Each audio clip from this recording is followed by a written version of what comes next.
Hello everyone, I'm TJ the Brick Rat and welcome to my Lego room. Today we're just going to do a little bit of a recap over Brickslopes 2022. I have a video going up later today, this evening, going over a bunch of the different mocks that lit up. So they had a dark hour. So for 1 hour after the public had gone, they turned off the lights, most of them anyway. And everybody who had lights in their mocks turned them on, and it was a pretty cool experience. It's not my best video ever, but I hope you enjoy looking at some of the mocks that are on display there. If you have suggestions, obviously you can leave those in the comments and let me know how I can do a little bit better next time. But let's go ahead and talk about Brickslopes 2022. So I showed up and I got there pretty early in the day, but little by little I got pushed further and further out of the area that I thought I had staked out. More people showed up and threw their stuff down just so much faster than I could because I was carrying in, 5 or 6 trips worth of Lego to build my display that you saw. And so what I ended up having to do is actually coming home and getting my own tables that I use for my Nerf battles and set them up myself in the Star Wars area, which wasn't great. I'm not sure if there was an issue with getting more tables from the facilities, or if, some people brought some really big stuff and that kind of threw everything off. But I was able to get my stuff on display because I brought my own tables from home. Hopefully next year it's a little bit more streamlined, and I have some suggestions to them on how to arrange the tables. But, we're all learning here, right?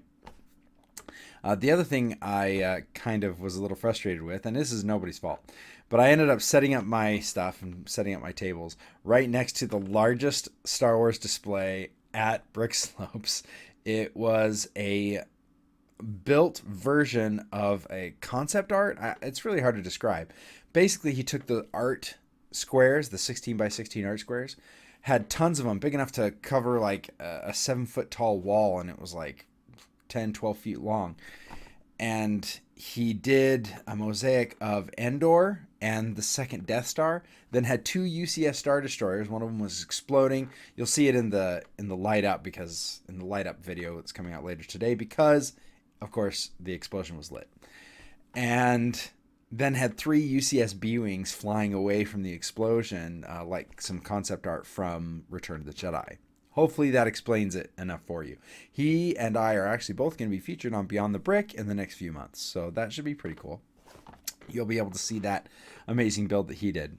But unfortunately, I was right next to him, and so a lot of people would come up and see mine, and then see his and go, "Whoa, look at that," and run around the corner and talk to him.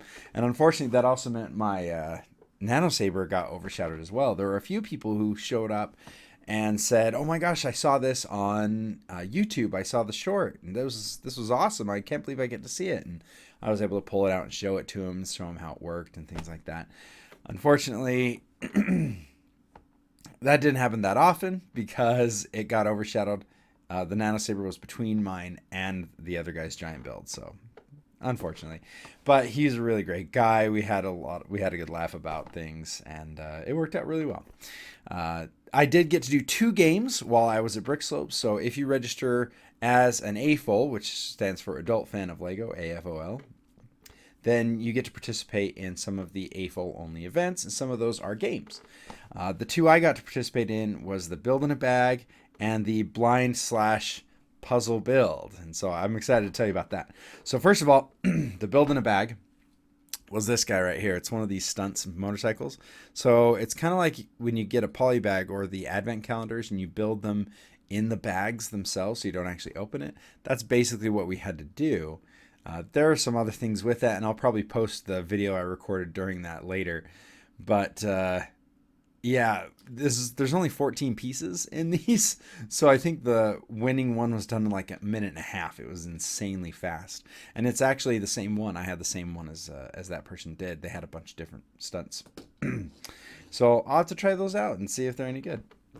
I never bought a single one of them, and I think they're already ending the line, so sorry. But yeah, that was the first one. I did not win.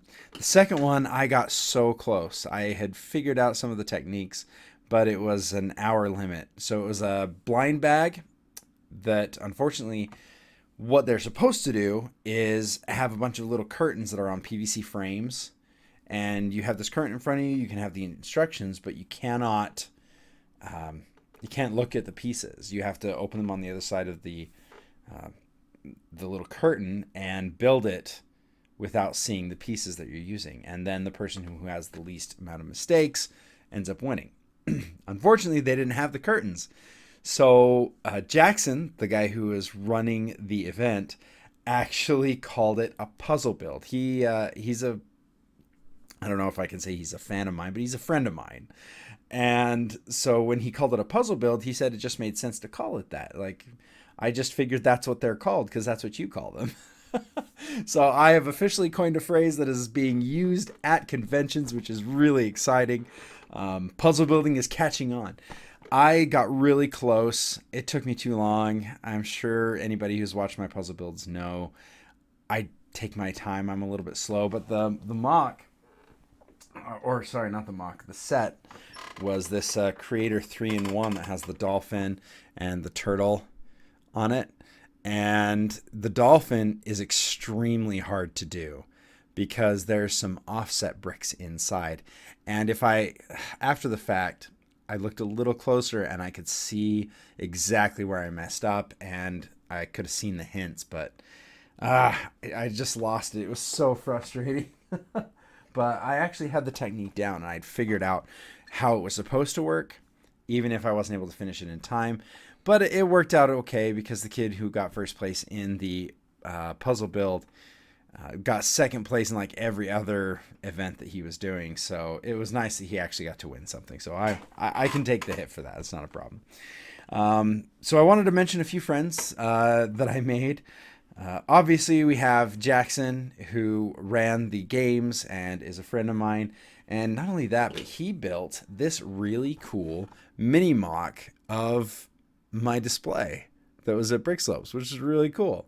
And it was so cool, in fact, that I decided to make instructions for it myself. And so those are available on rebrickable.com right now. They're totally free, and you can go over and get the instructions and build this yourself if you like, or or not. It's just a little something fun. But this is just a miniature version of the bad guy side. So now I'm going to have to build another one that has the good guys attacking, which should be really fun. I want to mention my friend Dylan, and somebody that I know is kind of an acquaintance. His name is also TJ. We always get excited whenever we hear each other's names being called out at the award ceremonies and the closing ceremonies. And it's never us. We always get confused with each other, but that's okay. We're working it out. And then I wanted to mention I met one other person at Brickslopes that I kind of became friendly with. Probably still more of an acquaintance, not really a friend. But her name was Cena.